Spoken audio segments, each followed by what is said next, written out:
Vaksina MMR, e cila mbron kundër fruthit, shytave dhe rubeolës, është në dispozicion që nga viti 1971.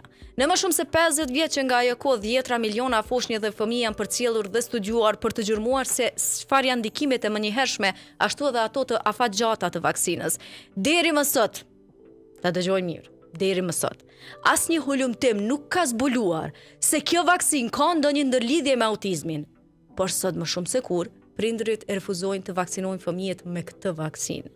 Në Shtetet e Bashkuara të Amerikës, por edhe në Kosovë dhe në vende tjera, tashmë ka një shpërthim, le të themi të lehtë të rasteve me fruth. Por kjo është shumë shqetësuese për profesionistët e fushës, sepse në momentin që kemi shpërthime të lehta, situata pastaj sigurisht mund të agravojë. Dhe nëse kemi njerëz të cilët refuzojnë të vaksinojnë fëmijët e tyre duke rrezikuar jetën e tyre, sigurisht se kemi të bëjmë me një shoqëri, me një numër të njerëzve të cilët janë duke bërë diçka shumë të rrezikshme. Po për me fol profesionalisht për efektin e vaksinës, për të gjitha ato keq interpretime të cilat i lexojmë në rrjetet sociale, në internet, në Google, kudo qoftë tjetër, un kam nderin dhe kënaqësinë të kem të ftuar neonatologen pediatre doktoreshën Rita Demiri, e cila sigurisht kam nderin që ka ardhur sot me sqaruar të gjitha këto keq kuptime që po i dëgjojmë në baza ditore. Mirë se na erdhe doktoresh. Mirë se u gjej. Fillimisht doktoresh, u mundova me dhënë një farë lloj përkufizimi se çka është kjo vaksinë. Për kufizim, kjo vaksinë tha shumë mirë ti, MMR e ka emrin, do të thonë kundër fruthit, kundër parotitit apo gukave, shytave që i thojnë, edhe kundër rubeolës. Kjo vaksinë ipët në 2 doza dhe e mbron personin në 97%, do të thonë ka siguri, ka mbrojtje. 97% të gjithë të vaksinuarve kanë mbrojtje, do të thonë nuk mund të smuren. Një përqindje tepër e vogël është për 1 deri në 3% që edhe nëse vaksinohen mund të marrin fruthin, por ata persona e kalojnë me simptome tepër të lehta. Por këtu ta ceki këtë, gjithashtu njësoj ai është infektues. Do të thonë mund të infektojë të tjerët që nuk janë të vaksinuar. Doktoresh, njerëzit kur flasin për vaksina, tashmë kemi shumë konspiracionist, njerëz të cilët jetojnë me ide, me ka një herë unë i quaj paranoja, sepse nuk janë të bazuara askund, nuk janë të hulumtuara, nuk kanë fakte dhe flasin shumë për efektet anësore të vaksinave. Do dalim pastaj të autizmi, por tashmë po flasim për efekte tjera. A ka efekte anësore kjo vaksinë? Thash mas pari veç mos ta harroj që 2 doza ipën, do më thonë në moshën 12 muajshe, se kjo lidhet diçka mandej ndërlidhun me personat që frigohen për autizëm, edhe në moshën 6-7 vjeçare, do më thonë kur të jenë në klasë të parë.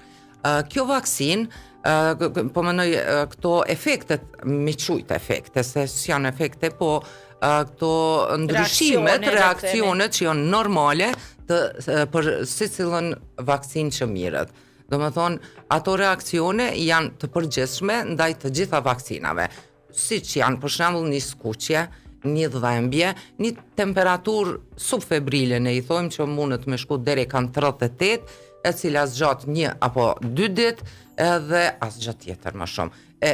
Tash dallimi është për këtë MMR-in, që këto simptome mund të shfaqen tek në ditën e 10, 9 edhe 10, sepse virusi i fruthit e ka inkubacionin zgjat 10 deri në 14 ditë. Edhe apo kupton, tash çat herë veç fillon organizmi me reagu, me i bo antitrupat kundër çati virusi, se vaksina është një është e gjallë për këtë smundje, por ne i thojmë e atenuar, do më thonë i humb ato vetit që me shkaktu smundje, por i ruan vetit që me reagu organizmi mi kriju antitrupat ndaj kësaj smundje morbillit. Kur po e mendoj çfarë shpikje, do të thotë diçka që hyn në trupin ton, e imiton sëmundjen, por nuk e shkakton, por antitrupat bëhen. Krijon antitrupa për me të mbrojt dhe automatikisht shpëton jetë. Tash ne kujt po i themi jo? Po i themi jo shkencës. Shkencës që është e bazuar në hulumtime të shumta, kur organizata botërore shëndetësisë dhe ajo një qendër është e SDS, e ka emrin që është për shëndetin publik, që mirret me sigurinë e vaksinave, që mirret me programet dhe planet kombëtare dhe ndërkombëtare të dhënies së vaksinave, kur ata thonë që kjo vaksinë është e sigurt dhe i mbrojnë fëmijët dhe të rriturit nga sëmundshmëria dhe nga vdekja, atëherë ne kush jemi ne? Ne po foli për njerëzit tjerë që i thejmë jo dhe jam për shembull kush jemi edhe ata duhet edhe ndoshta edhe mu përgjegj kështu ligjërisht mu përgjegj se po e limiton për shëndetin e fëmisë, po e rrezikon shëndetin e fëmisë vet, por edhe të shumë të tjerëve. Unë doktoresh shumë shpesh jam gjyku kur kam thonë se çdo prind i cili nuk ka vaksinuar fëmijët e tyre, ju bëj apel le të themi të mbaj larg fëmijëve të mi.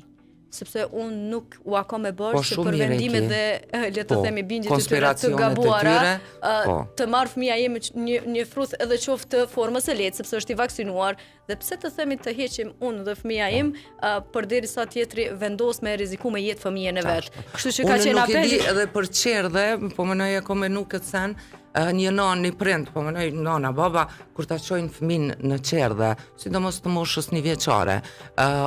Unë për shembull kisha pas fëmijët më të vegjël, kisha kërku prej menaxherit po se ata fëmijë të tjerë, po mënoj, a e kanë marrë vaksinën apo jo, dhe unë nuk jom kompetent me thonë, po mendoj mshelne ose diçka, ose mos i pranoni këta fëmijë që nuk janë vaksinu, me këto ish dashtu me u marrë institucionet, por çka kisha bëu mas shumti, e kisha ndru qerdhen. Nuk i kisha qu aty ku nuk janë fëmijët e vaksinum. Institucionalisht, e kisha bërë rregull që çdo fëmijë i cili është i pavaksinuar të mos ndjek kopshtin, të mos ndjek shkollën, dhe nëse prindrit mendojnë se kjo ja vlen, atëherë sigurisht se munden me i mbajt fëmijët e vet në shtëpi dhe të mbajnë mësim në shtëpi nëse vetëm kanë mundësi, dhe të mbajnë jo të socializuar, sepse ne i kemi çrënjosur disa sëmundje. I kemi çrënjosur disa sëmundje, është çrënjosur polio dhe të tjera të cilët kanë marrë polio, variolla, vera, plot janë zhduk ato sëmundje. Dhe vaksina ka ardhur në ndihmë për me zhduk edhe me ul numrin e vdekshmërisë apo të pasojave të rënda të cilat njerëzit i kanë vuajtur në vite. Dhe sot kemi këtu mendje të ndritur të cilët punojnë kundër vaksinave. Doktoresh, në rast se dikush nuk i ka marrë vaksinat me kohë në fëmijëri, unë madje kam shoqe të cilat thonë unë nuk jam vaksinuar hiç në fëmijëri, a mund të vaksinohen si të rriturat? Po, mund. Patjetër që duhet edhe. Për shembull, e di edhe duhet të vaksinohen. Edhe në disa shtete nuk mundesh me shku pa e pas kalendarin atë vaksinimit. Për shembull, fëmijët që shkojnë, që janë disa grupe që shkojnë në Amerikë, work and travel, e të gjitha këto nuk mundet me shku në Amerikë pa e marrë vaksinën, edhe e me merren. Domethënë mundet në çdo kohë duhet ata që nuk janë vaksinu duhet të vaksinohen.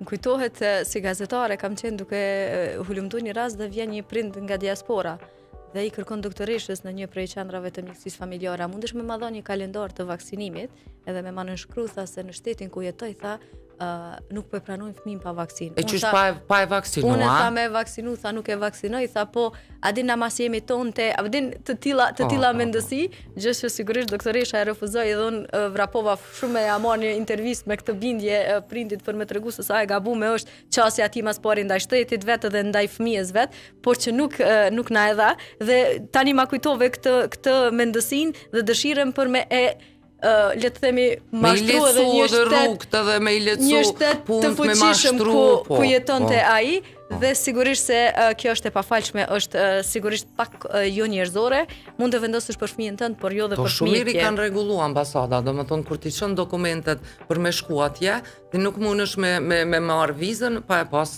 vaksinën. Ai pas të gjitha vaksinat.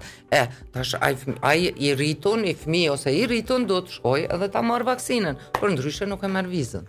Doktoresh, nëse një grua shtatzën nuk është vaksinuar, le të themi në fazat më të hershme të jetës së saj kundër fruthit dhe kemi një shpërthim të fruthit, është shumë më e rrezikuar, a guxon të vaksinohet? Jo, shtatzania nuk guxon të vaksinohet, sepse rrezikon pak edhe frytin.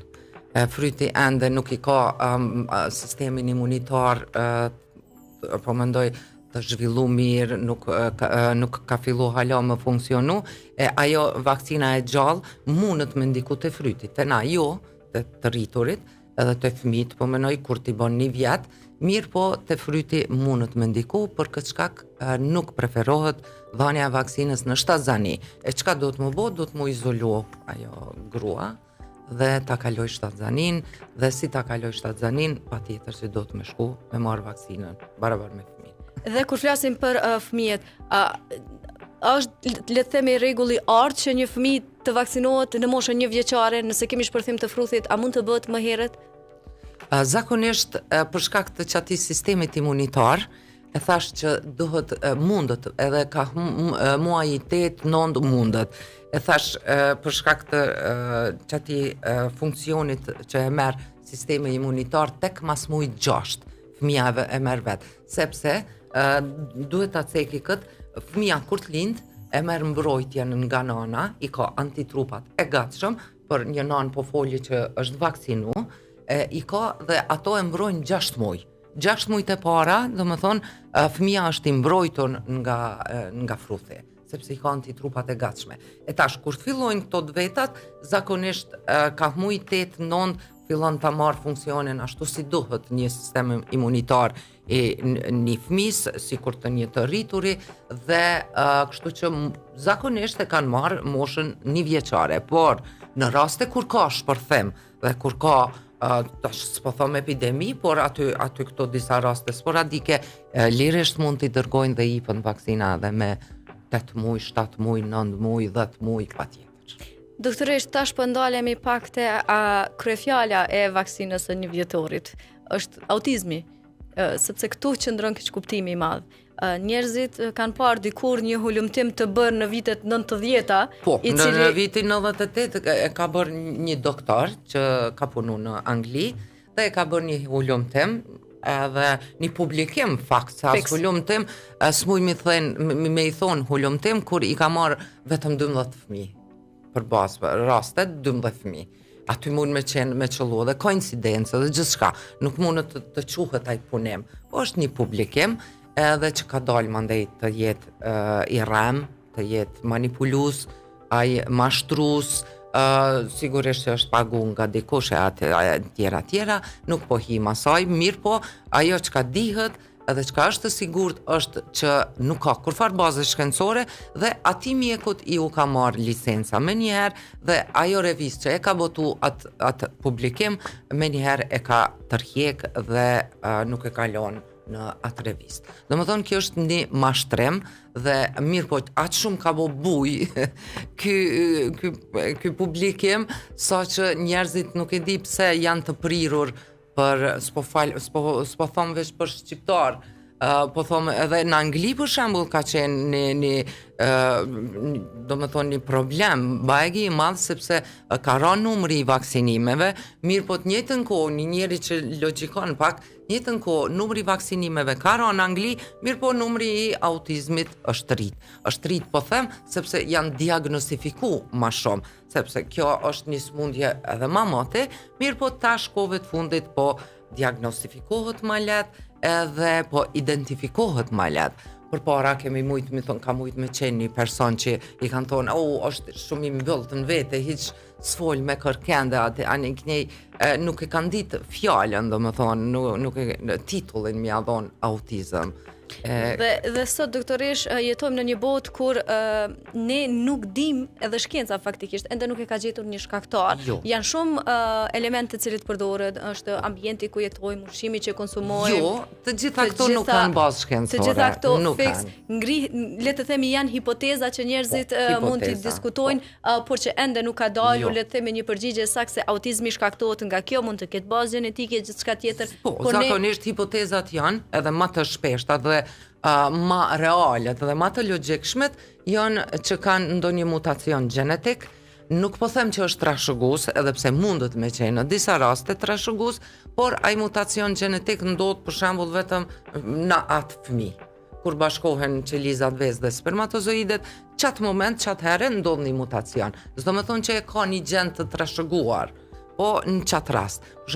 Mirë po ka raste edhe kur trashëgon ose Qaq është një rast i rrallë që mundet të dy fëmijët me qenë një mutacion gjenetik i rastit. I kam 2 fëmijë bineq, të dytë janë autista. Kjo tash ata kanë shku edhe në Zvicër edhe gjithka natyrisht që kur kush s'munët me dhonë se hala në botë nuk ekziston taman etiologjia e sakt, nuk dihet, mirë po presupozohet për çto, edhe ata e kanë dhonë çto mendimin, domethënë që është gjithkohë në botë për etiologjinë e autizmit se mundet me qenë mutacion gjenetik i rastit apo ma rrallë i trashëguar.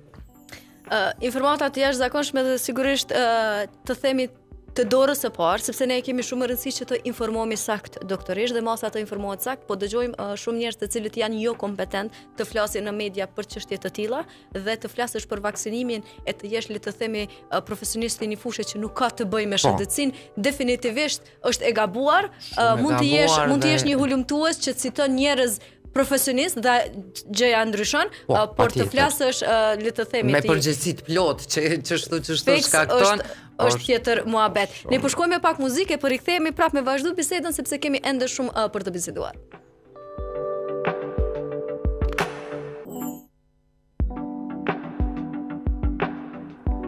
U rikthem përsëri për të vazhduar bisedën aty ku e lam, sepse unë kam shumë rëndësi doktorisht që ne të vazhdojmë dhe të flasim për autizmin, sepse këtu janë ato keqkuptimet e mëdha. Sa shpesh vinë prindër, le të themi në spitalin ku punoni ju, me hulumtime nga rrjetet sociale apo Google, duke i cituar dhe duke vënë në pikpyetje gjithë përvojën dhe përgatitjen tuaj, apo duke ju sfiduar, le të themi ashtu. Edhe më sfidojnë patjetër.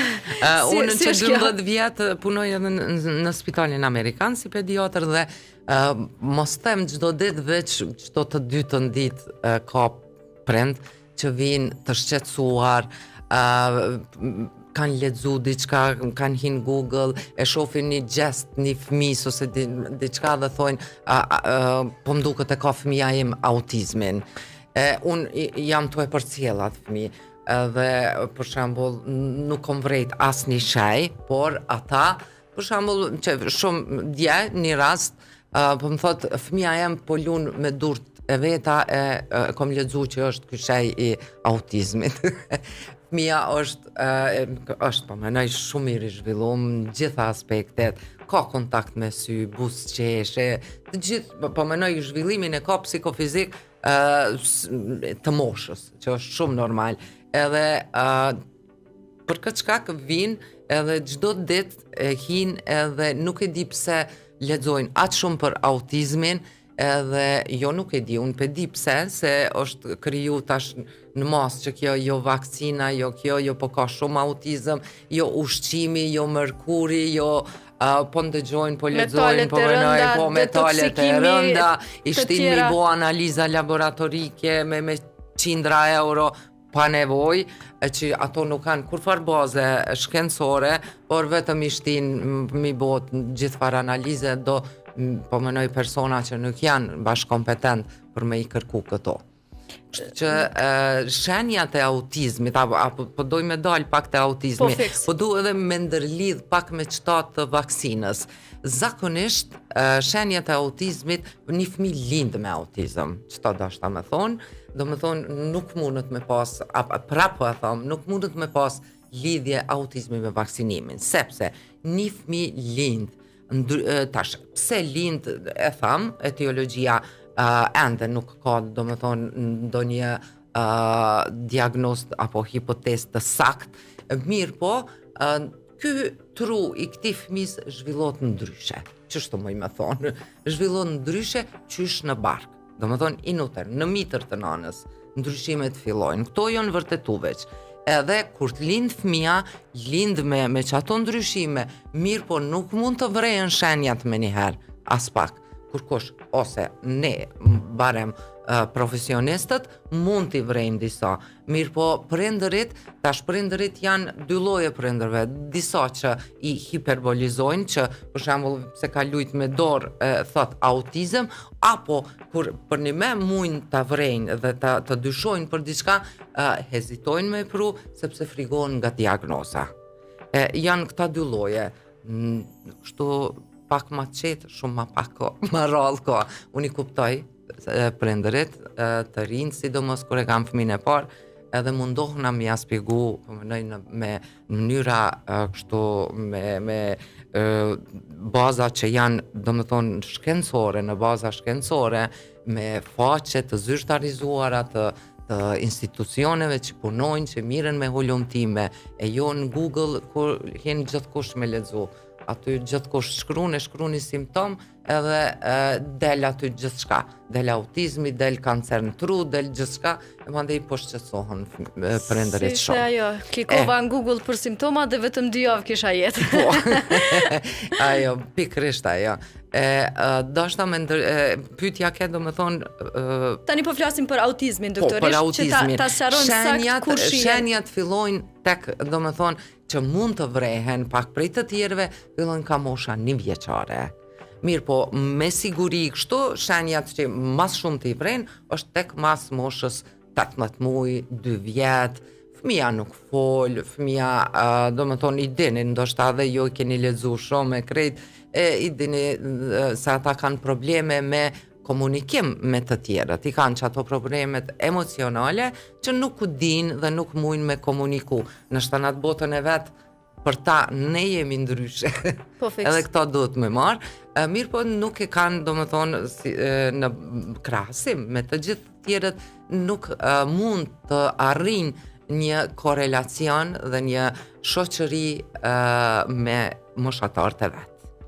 Që kjo është domethënë qatë mosh e që e ndërlidhin me autizmin, me vaksinimin. Vaksinimi I bët në moshën 12 muajshe dhe e marrin me një fëmijë edhe ashtu ka pas me lind dhe ka lind me autizëm dhe koincidon me vakcinë edhe I thot tjerëve që si e mur fëmija em vaksinën me njëherë u shfaq autizmi. Që to po du me spjegu shumë, që fëmija lind me autizëm, nuk mund ta merr ma vonë. Fëmija lind. Dhe kjo është, le të themi, diçka shumë e qartë, të thënë bukur, sepse shumë shpesh hezitojnë njerëzit ta thonë kështu trosh dhe po m'pëlqen shumë e faleminderit, është një informacion që duhet të ngulitet, le të themi, në kokë, sepse unë shpeshherë doktoresh I bëj pyetje prindërve. A është më mirë të kemi një fëmijë me autizëm apo larg qoftë një fëmijë që merr pasojat e fruthit, që mund të jenë tani ato që do na shpjegoni ju, e që janë për gjithë jetën janë të tmerrshme, por apo mund ta humb jetën krejt. Dhe tani nëse I peshojmë mes autizmit dhe asaj çka bën fruthi, prap autizmi është më I lehtë. Sigurisht që po. Sepse nuk po mendohet edhe me këtë logjikë. Sepse tash autizmi nëse e zbulojmë edhe më herët, janë institucionet që punojnë me këta fëmijë dhe me të vërtet po ka sukses. Shumë po ka sukses. Ata fëmijë po mund të shkojnë në shkollë. Normalisht janë pak më ndryshës të tjerët, por ata nëse punohet më herët dhe fillohet të punohet më herët me ta, ata kanë mi kry të gjitha obligime si çdo njeri tjetër. Kanë më shku në shkollë, kanë mi kry bile disa. Tash unë po folim, na po e themi kështu autizëm se është ky spektri autistik është më sakt me thonë. Se autizëm klasik ka pak më rrallë. Autizmi klasik është më I rondë.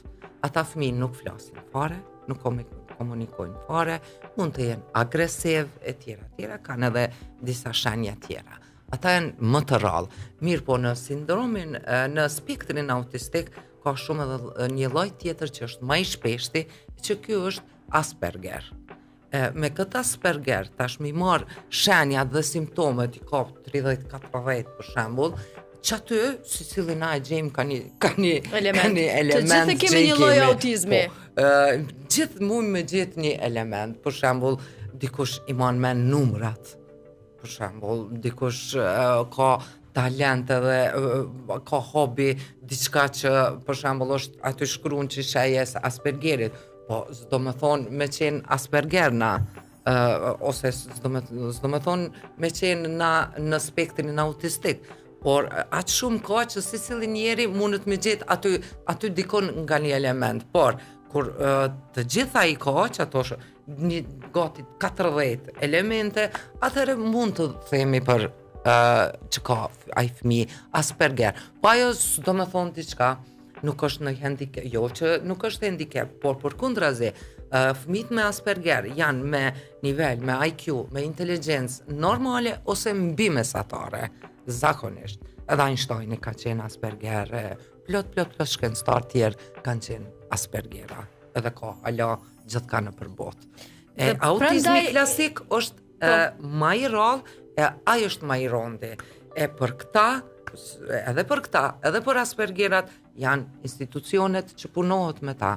Edhe ata kyqen shumë latë mandej, mund të kyqen përveç rasteve klasike të autizmit, që janë më të rëndë dhe kur nuk folë, kur nuk ka komunikim verbal, është me vërtet vështirë. Shiko, ne të gjithë e kuptojmë shqetësimin se të pasurit një fëmijë me autizëm në Kosovë sigurisht se kërkon shumë përkushtim nga prindërit, kërkon edhe investim financiar që prindërit sigurisht nuk e kanë, kërkon seanca logopedike, psikologjike dhe të tjera, dhe të gjitha këto sigurisht se e rëndojnë psiqikën e një prindi dhe kjo është shumë e kuptueshme, por që ideja është për me heq këtë barën nga mendja e prindërve, ne duhet me u shpjegoj që nuk ka një ndërlidhje mes këtyre dy gjërave. Me përgjithësi të plotë të them prap, nuk ka lidhje vaksinimi me autizëm. Doktoresh, tash po du me ndal pak te pjesa ku ne do duhej me u friksu prej fruthit më shumë se prej autizmit, sepse ju do të na tregoni çka na bën fruthi. Simptomet, apo. Po e ceki veç një send më herë, po mendoj një statistik, kështu në Kosovë, se në Bosë po them, moj edhe në botë, në Kosovë, vitet 90-a kanë qenë shumë mirë të organizume, edhe plani dhe programi i vaksinimit ka qenë me të vërtet gati 100%. Krejt Kosovën. Fort e mirë, kur kush na ka vetë, kanë ardhur në shtëpi. Kanë ardhur qashtu. Ta kanë dhënë vaksinën. Edhe në përkatunde dhe gjithçka. Kanë ardhur në shtëpi, ta kanë dhënë edhe u kry.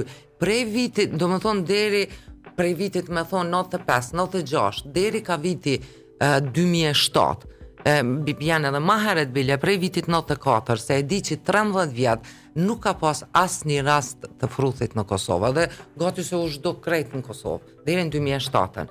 Në 2007 vinë disa raste të importume prej Anglisë, qatë kohë edhe atjes janë dhonë, edhe jo përhap pak fruthi vinë, mirë po fatmirësisht, i kanë qenë disa raste sporadike që kanë ardhë këtu, ata e kanë, do më thonë musafir kanë ardhë, kanë pas fruthin, dhe ata fëmijë që nuk kanë qenë vaksinum, ndoshta që e kanë zonë që ata 10 muj, 12 muj, janë smu, mirë po jo shumë, fatmirësisht, fëmijët tjerë që kanë qenë të vaksinum, ata nuk janë smu fare. Kështu që ka pas disa raste sporadike. Fruthi i formave të rënda, doktoresh. Po, fruthi i formave që po të tregoj. Mas pari, fruthin e shkakton një virus i fruthit, që është një farë familje paraksoviride edhe paramiksoviride, që është shumë kontagjios, shumë nxehtës. Do më thonë, kjo përhapet në ajër, me aerosole, sikur tash, unë jam të folë, edhe me folje, duke folun, ato përhapen, do më thonë, ato aerosole dhe vinë të te. Edhe kjo përhapet duke folë, duke të shtit, duke u kollë. Edhe portat hyrëse të qati virusit janë mukoza e hundës, mukoza e gojës edhe konjuktivat, këto të syve. Edhe inkubacioni zgjatë, do më thonë, deri në 10 ditë. Prej momentit që e ka marrë virusin, organizmi tash e njehe, munot me luftu, mirë po kjo virus është shumë kontagjios dhe kogja patogen. Dhe mbas 10 ditet inkubacionit, atëre fillojnë simptomet njëherë, disa ditë fillojnë janë simptomet të përgjithshme. Sikur për shembull me pas në grip, rrjedhje hundës, lodhje e karakteristikë është këtu temperatura e lartë që shkon deri në 40 gradë.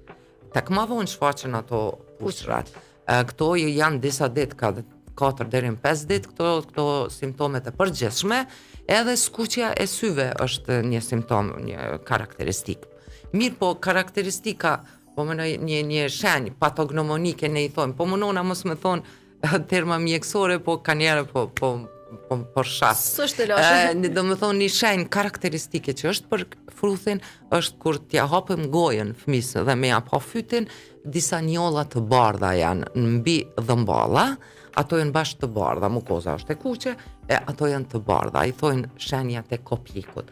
Ajo është karakteristike, 100% që ai fëmijë e ka fruthin, ende pa ju shfaqësh këto kuqërat. E tek ma vonë, kur ta kalon këto, nëse e kalon, atëherë shfaqen çato puçrat e vogla, kështu një herë që janë si reakcion, do më thonë ajo, jo që virusi ja shkakton lëkura ato, po bëhet një reakcion se virusi e atakon sistemin imunitar dhe bëhet edhe si një reakcion alergjik ndaj çati virusi dhe shfaqen çato puçrat një herë në fytyrë, mas veshit, në qafë edhe mandej në trup edhe në ekstremitete. Do më thonë shkon prej lartë poshtë, që do të mi dallu prej disa tjerëve që shkojnë prej poshtë lartë. Qëto janë shenjat, po menoj, e përgjithshme dhe specifikit të frutit. Mirë po, ky virus është thash që është mjaft patogjen dhe mund të shkaktoj edhe patologji tjera apo komplikime tjera, sepse ky virus e atakon edhe e damton bajegi rënd sistemin imunitar dhe kur sistemi imunitar dobësohet, atëherë është do më thonë shumë letë të vinë edhe infekcione tjera sekondare, si që janë për shembull komplikimet e frutit, janë pneumonit më të shpeshta, janë otitet, infekcionet e veshit, nëse këto konjunktivitet, po, mirë po, tjetra që është ma e rënda është encefalit, do më thonë shkakton edhe infekcion të trurit, inflamacion njerët meningjeve, mandej mundet tamam të parenimës së trurit, e që ajo mund të lejë, me lonë pasoja për jetën. Dhe encefaliti rrallë ndodh që me pasë dhe mos me lonë ndoj pasoj. Ka raste, mirë po zakonisht lënë komplikime, lënë pasoja, po menoj, tronda. Dhe pastaj kthehemi e flasim këtu për faktin se kujt po i friksohemi dhe nga çka po i mbrojmë fëmijët, nëse fëmijët tonë janë të predispozuar ndaj të tilla simptomave apo përjetimeve në rast se preken nga fruthi, nga kush dhe nga çka po i ruajmë prindrit që refuzojnë t'i vaksinojnë. Sigurisht unë uroj shumë që secili prej tyre le ta ketë burim informacioni një profesionist si puna juaj doktoresh, në mënyrë që të merr informatat e sakta, të ketë informatat e sakta, le të dihet se autizmi nuk fitohet gjatë jetës në kuptimin e marrjes së vaksinave, ushqimit dhe të tjera. Lind me diçka të tillë, ashtu siç u tha nga doktoresha. Edhe mos ta marrin fajin prindrit. Sepse pastaj është edhe ndjenja e fajit që mos e kombo unë autist, nuk ka lidhje ajo. Nuk ka faj aty, as prindi as kurkush. Lind me çato. Fiks. Ishte kënaqësi doktoresh, nëse ju keni diçka përmështuar, ne kemi nderin dhe kënaqësinë me marrë ndonjë mesazh për juve. Ka filluar, domethënë, një rritje, po foli për edhe globalisht, prej vitit 2023 deri në 2024, 300.000 raste janë të konfirmuar të frutit, po foli në botë globalisht. Kjo vjen pikërisht prej mas pari, vjen edhe për shkak të mos shtrirjes, distribuimit të dhënies së vaksinave në vendet e varfura siç është Afrika për shembull, por kemi edhe në rastet edhe këndej ka Evropa, kemi edhe në Ballkan, për shembull vitin e kaluar ka pas shpërthim edhe në Serbi, edhe në Bosnjë dhe Hercegovinë, edhe në Shqipëri ka raste. Kosova ka pak më pak, por ka raste. Edhe në Kosovë, fatmirësisht nuk ka kështu ndonjë epidemi, por raste sporadike ka. Aty këto, edhe pse shumica janë të vaksinuar, por ka fillu që ky hezitimi që mund të ketë mandej pasoja. Ne sigurisht se do i presim në rrjetet sociale ato komentet ku do na thonë se po i rrezikojnë fëmijët dhe të tjera, por kjo nuk është më rëndësishme, sepse më rëndësishme është të japim informatat e sakta, të bazuara në shkencë, e të mos flasim nga konspiracionistët dhe njerëzit të cilët po rrezikojnë fëmijën, të ardhmen e tyre dhe sigurisht edhe të tjerët. Ishte nder dhe kënaqësi, faleminderit shumë. Faleminderit edhe për juve. Ishte kjo një bisedë, le të themi, shumë përmbajtësore, por gjithashtu me shumë informata të cilat u dhanë nga doktoresha neonatologe pediatër, doktoresha Rita Rita Demiri, është shumë e rëndësishme që ne të dëgjojmë profesionistët të cilët kanë bazë shkencore në atë që po e thonë, kanë përgjegjësi profesionale për atë që po e thonë. Të mos dëgjojmë njerëzit të cilët bëjnë Google search dhe dalin e pastaj japin informacione të cilat janë totalisht të pavërteta dhe mund të rrezikojnë jetën e fëmijëve së pari, mund të ndikojnë psiqikën e prindve dhe gjithë familjes dhe mund të ndikojnë edhe shëndetin publik sepse me hapjen, le të themi me rihapjen apo paraqitjen e sëmundjes së fruthit ne po kthehemi vite prapa. Derisa e kemi rrënjosur një sëmundje, si po e kthejmë prap në vëmendje dhe sigurisht do e rëndojmë sistemin ton fragil të shëndetësisë, do shkaktojmë probleme të shumta dhe si të tillë pastaj le të themi pasojat do të jenë shumë të mëdha. Dhe një gjë po e them, në mas të autizmit dhe të gjitha le të themi rrezikimit të jetës për humbjen e fëmijës apo të pasurit një fëmijë që ka le të themi infeksion në tru dhe pastaj probleme të tjera për gjithë jetën, cilin do e pëshoni. Mendojeni mirë. Faleminderit shumë. Deri javën tjetër, miru dëgjofshim e miru takofshim.